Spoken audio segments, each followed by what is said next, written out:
Praise the Lord. கர்த்தருடைய நாமம் மகிமைப்படுவதாக. எல்லாரும் எப்படி இருக்கீங்க? நல்லா இருக்கீங்களா? எல்லாரும் நல்லா இருக்கீங்க நம்புறேன். கர்த்தருக்குள் விசுவாசிக்கிறேன். தேவன் நம்மையும் நம்முடைய குடும்பத்தையும் நம்முடைய வாழ்க்கையும் ஒவ்வொரு நாள் தேவன் பலப்படுத்தி நமக்கு சகாயம் செய்து நடத்துகிறதுக்காக ஆண்டவரை நான் ஸ்தோத்தரிக்கிறேன். இந்த நாளில் கூட ஒரு சில வார்த்தைகள் கூட பார்க்க போகிறோம். பாருங்க, இந்த உலகத்துல ஒவ்வொரு மனிதனுக்கும் பிரச்சனை வரும்போது கூட இருக்கிறதான உறவினர்கள், நண்பர்கள் யாரா இருந்தாலும் சொல்லுவாங்க, நான் இருக்கிறேன், பயப்படாத அப்படின்னு சொல்லுவாங்க. ஆனா பிரச்சனைன்னு வரும்போது அவங்க தான் ஃபர்ஸ்டா நம்மளை விட்டு விலகி போகிறவங்களா இருப்பாங்க. அப்போ வேத வசனம் தெளிவா நமக்கு சொல்லுது. சங்கீதம் 18:18 வாசிக்கிறோம்.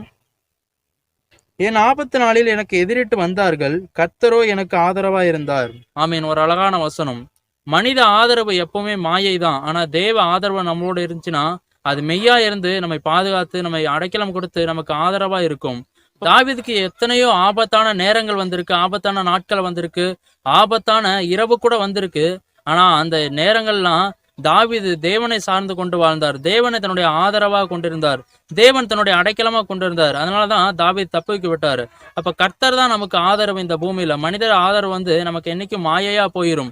அப்படி கொடுத்தாலும் ஒரு சில காலம் மட்டும்தான் அது மாயையா இருக்கும். ஆனா தேவனுடைய ஆதரவு நமக்கு இருந்துச்சுன்னா நம்முடைய வாழ்க்கை முழுவதும், நம்முடைய மரண வரையிலும், மரணத்துக்கும் மேலும் தேவன் நமக்கு ஆதரவா இருந்து அடைக்கலை கொடுத்து நடத்துகிறவரா இருப்பார். இன்னைக்கு உங்களுடைய வாழ்க்கையில கூட நீங்க வெளியே சொல்ல முடியாம யோசிக்கலாம், என்னுடைய வாழ்க்கையில எந்த ஒரு ஆதரவும் இல்லை, எனக்கு எந்த ஒரு அடைக்கலமும் இல்லை, எனக்கு எந்த ஒரு சேஃப் கார்டும் இல்லை அப்படின்னு நீங்க யோசிக்கலாம். ஆனா ஆண்டுடைய வார்த்தை உங்களுக்கு நேராக வருகிறது.